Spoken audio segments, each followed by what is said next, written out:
पंचायती राज व्यवस्था का आज दूसरा क्लास है, ठीक है। और लास्ट क्लास में हमने ये समझा था कि पंचायती राज क्या होता है, इसके घटक क्या हैं, हमको पंचायती राज की आवश्यकता क्यों है, ठीक है। पावर डिस्ट्रीब्यूशन या डिसेंट्रलाइजेशन ऑफ पावर क्या होता है, ये हम लोगों ने जाना। इक्वालिटी और इक्विटी शब्द को समझना है, क्योंकि ये रिजर्वेशन से भी संबंधित है। समानता और समता क्यों हमें चाहिए, इसके लिए भी जरूरी है। समानता की बात करें तो समानता में आप देख रहे हो कि सबको क्या दे दिया गया है, एक एक ब्लॉक दे दिया गया है, ये समानता है। इसके बावजूद इसको आप अमीरी गरीबी ऊंच नीच भेदभाव के दृष्टिकोण से भी देख सकते हो। इस पिक्चर को केवल जो है हाइट में बड़ा या छोटा है ऐसा नहीं करना है ना, मतलब हर दृष्टिकोण से आप देख सकते हो। तो सबको एक एक बॉक्स दिया गया, फिर भी आपको समानता नजर आ रहा है क्या? नहीं आ रहा है। लेकिन यहां पर देखिए, जो ऑलरेडी देख सकता है, जहां उसकी दृष्टि जा सकती है मैदान में, उसको कुछ नहीं दिया गया है, क्योंकि ऑलरेडी पहले से पहुंचा हुआ है। जिसको थोड़ा सा भी एक बॉक्स देने की जरूरत थी, जो इसके बराबरी में आ सके या इसके समकक्ष आने की क्षमता रखे, उसके लिए एक बॉक्स। इन्हें बेचारा जो है गरीब है ना, और सामाजिक पिछड़ापन है, सोशल कल्चरल लेग में फंसा हुआ है, तो इसे हमने क्या किया, दो बॉक्स दे दिया ताकि यह भी इनके समानांतर खड़ा हो सके। तो इसे हम क्या कहते हैं, इक्विटी कहते हैं। इसे क्या कहते हैं, इक्विटी, यानी समता। समता और समानता में अंतर नजर आ गया, समझ में आ गया समता और समानता क्या है। तो इसको भी ध्यान में रखना है हमें। अभी हम लोग बार बार आरक्षण शब्द का प्रयोग करेंगे। आरक्षण का जन्मदाता छत्रपति साहू जी महाराज को माना जाता है, ठीक है। किसे माना जाता है? छत्रपति साहू जी महाराज। कोल्हापुर रियासत के राजा थे महाराष्ट्र में, हाँ बिल्कुल। तो आरक्षण के जन्मदाता माने जाते हैं छत्रपति साहू जी महाराज। और छत्रपति साहू जी महाराज कोल्हापुर रियासत महाराष्ट्र के शासक थे, राजा थे। 1902 में इन्होंने इस प्रकार का मूवमेंट चलाया था, और स्पेशली जो बैकवर्ड क्लास है, इनकी आर्थिक और सामाजिक उन्नति के लिए, इको सोशल प्रोग्रेस के लिए, है ना, आर्थिक सामाजिक उन्नति के लिए इन्होंने प्रयास किया। इन्होंने जो एडमिनिस्ट्रेशन था इनका, कोल्हापुर महाराष्ट्र प्रशासन में इनका जो एडमिनिस्ट्रेशन था, उसमें इन्होंने सरकारी जो नौकरियां थी उसमें 50% रिजर्वेशन इन्होंने दिलाया। किसने? छत्रपति साहू जी महाराज ने। इस प्रकार से साहू जी महाराज को हम क्या कहते हैं, आरक्षण के जनक के रूप में जान सकते हैं।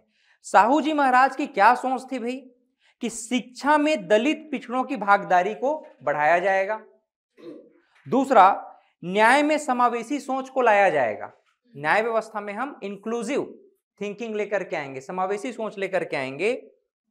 डॉक्टर भीमराव अंबेडकर की पढ़ाई के लिए भी इन्होंने सहयोग किया था। इसी नाम से डॉक्टर भीमराव अंबेडकर अपना आइडियल मानते हैं। किसको? छत्रपति साहू जी महाराज को। जातिवाद के खिलाफ इन्होंने कड़ा स्टैंड लिया था। उसके लिए ये जो रिजर्वेशन सिस्टम है, इसको इन्होंने एक हथियार के रूप में, एक पहल के रूप में इसको शुरुआत किया, ठीक है। छत्रपति साहू जी महाराज को भारतीय आरक्षण नीति का निर्माता माना जाता है। उन्होंने ब्राह्मणों को छोड़कर के, ब्राह्मणों को बेचारों को काहे छोड़ दिए भाई, तो ब्राह्मणों को छोड़कर सभी वर्गों के लिए आरक्षण लागू किया। अब ब्राह्मणों को क्यों छोड़ा गया, उसको लिखा भी गया है। क्यों नहीं मिला ब्राह्मणों को आरक्षण?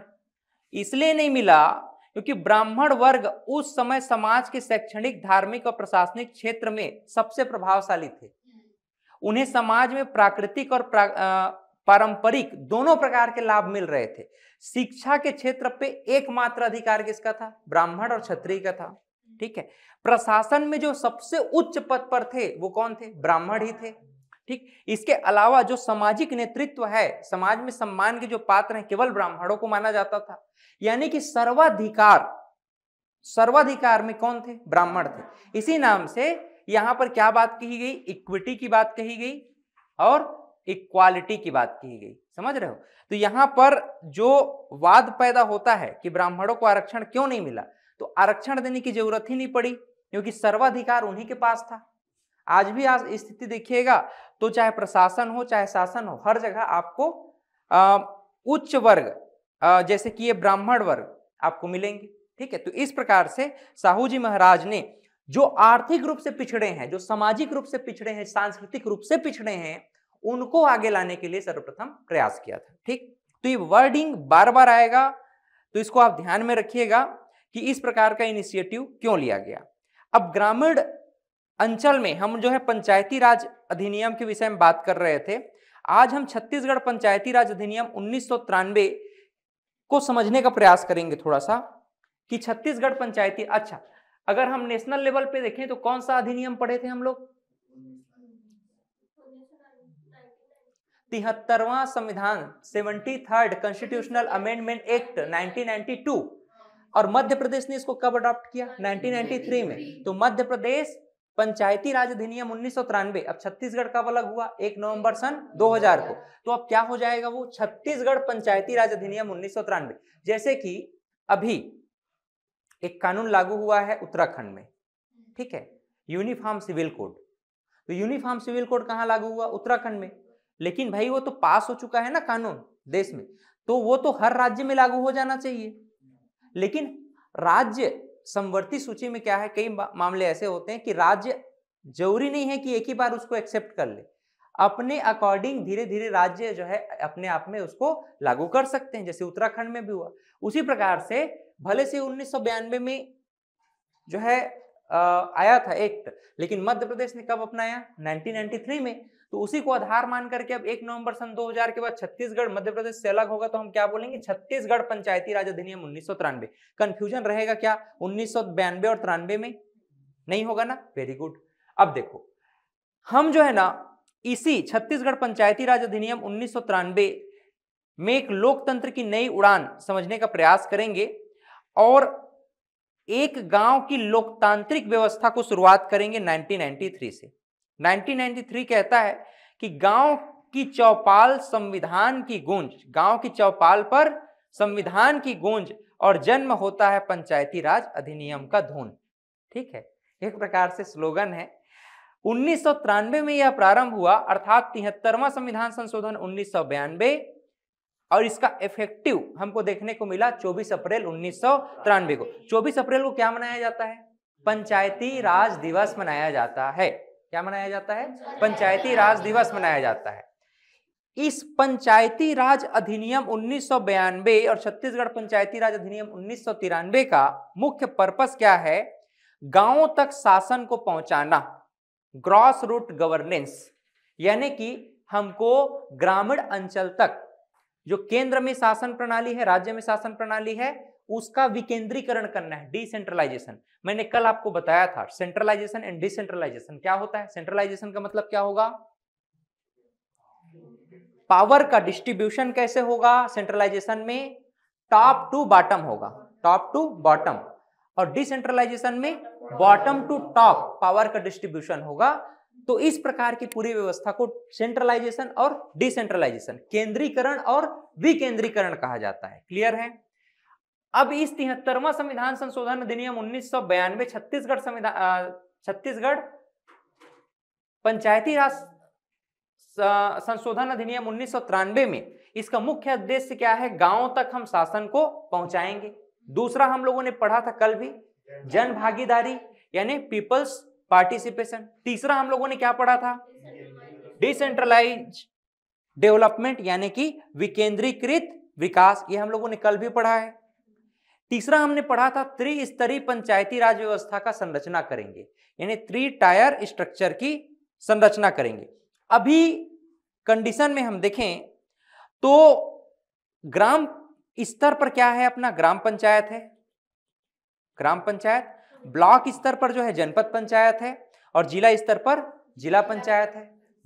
हाँ, जिला परिषद के संबंध में हम क्या कहते हैं? जिला पंचायत कहते हैं। इसको पंचायत समिति कहा जाता है, जनपद पंचायत को, और ये जिला परिषद कहा जाता है। यही आता है, यही दोनों है, जनपद और जिला पंचायत, यही है वास्तव में। तो ये जो ग्राम पंचायत, हम लोग स्पेशली फोकस्ड हैं पंचायती राज यानी गांव पर, हम लोग इसको ज्यादा फोकस नहीं करेंगे जनपद और जिला को, क्योंकि हमारा पूरा फोकस क्या है, गांव है। तो इस नाम से हम लोग सबसे ज्यादा फोकस किस पे करेंगे, ग्राम पंचायत। इसको बस अंडरस्टैंड करने के लिए रखना है। अभी छत्तीसगढ़ में देखें तो टोटल ग्राम पंचायत कितने हैं, 11,693।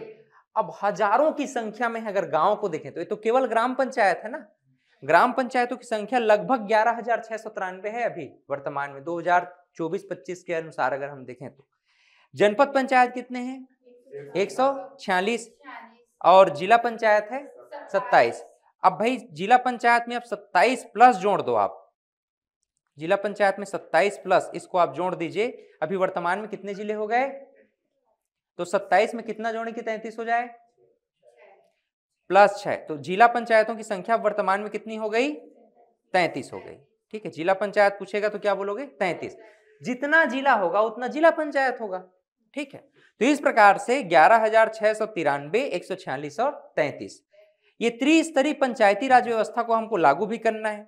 अब देखिए एक बात ध्यान में रखना, जो पंचायती राज अधिनियम है ना हमारा, इसमें 15 अध्याय हैं। कितना अध्याय है, 15 अध्याय, मतलब 15 चैप्टर आप कहोगे, क्या बोलोगे, 15 चैप्टर, 15 चैप्टर है। सेक्शन कितने हैं, 132 सेक्शन है, धाराएं, और कितने शेड्यूल हैं, 4 schedule. There are 4 schedule, 132 sections and 15 chapters. हाँ, तो 4 अनुसूचियां हैं, 132 धाराएं हैं और 15 अध्याय हैं। ठीक, किसमें, पंचायती राज व्यवस्था में, किसमें, पंचायती राज व्यवस्था। हमने पढ़ा भी था। और विषय कितने हैं भाई, 29 पढ़े थे कि 18 पढ़े थे, 29 विषय। कितने विषय पढ़े थे, 29 विषय, 29 सब्जेक्ट हैं, 29 सब्जेक्ट। अगर आपसे शेड्यूल पूछेगा तो 4 शेड्यूल कितने हैं, 4 सेक्शन 132, सेक्शन कितने हैं, 132, और आपसे चैप्टर पूछेगा तो 15, और सब्जेक्ट पूछेगा तो 29। Clear, very good. अब देखो 3 pillar of reforms, 3 pillar of reforms. अभी 3 प्रमुख बदलाव कौन कौन से हुए हैं। 2008 में एक बदलाव हुआ था कि महिला आरक्षण को 33% से बढ़ा करके हम कितना करेंगे, 50%। वर्तमान में भी लागू है। इसीलिए आप देखना अधिकतर गांव में सरपंच जो हैं महिलाएं ही होती हैं, है ना। तो इस नाम से अब देखो 33% से बढ़ा करके क्या कर दिया गया, 50%। कब कर दिया गया, 2008 में। 33% नहीं चलेगा, अब आधी आबादी को आधा हक मिलेगा, है ना। क्या बदल गया इसमें भाई, पंचायतों में महिलाओं के लिए आरक्षण 33% से बढ़ा करके 50% कर दिया गया। इसका प्रभाव कुछ बना क्या, निश्चित रूप से महिला प्रतिनिधियों की संख्या में वृद्धि हुई। ठीक है, उनका सम्मान बढ़ा कि नहीं बढ़ा। निर्णय लेने वाली चौपाल पर नई सशक्त आवाजें उभरी। पहले महिलाओं की आवाजों को दबाया जाता था, केवल तुम जो है घर गृहस्थी चूल्हा चूका बस देखो, बाकी काम तुम्हारा नहीं है, इस प्रकार से। लेकिन अब शासन व्यवस्था में भी महिलाएं सामने आ रही हैं। नेतृत्व में विविधता, डाइवर्सिटी है, लीडरशिप डाइवर्सिटी हमको देखने को मिल रहा है। केवल पुरुष वर्ग नहीं है अब, है ना, महिलाएं भी शामिल है। तो लीडरशिप डाइवर्सिटी दिख रहा है कि नहीं दिख रहा है, तो लीडरशिप डाइवर्सिटी दिख रहा है हमें। समाज में जेंडर इनइक्वालिटी नहीं है, जेंडर समानता हमको समझ में आ रही है, यानी समाज में लैंगिक समानता के लिए एक क्रांति का बिगुल बज गया है।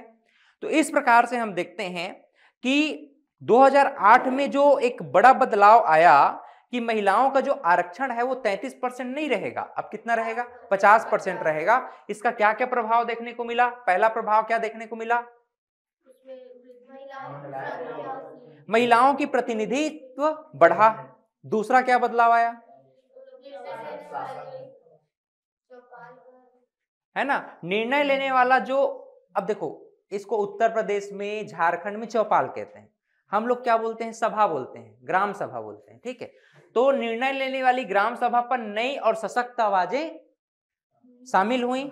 नेतृत्व में डाइवर्सिटी यानी लीडरशिप डाइवर्सिटी और समाज में लैंगिक समानता की ओर एक क्रांति आई।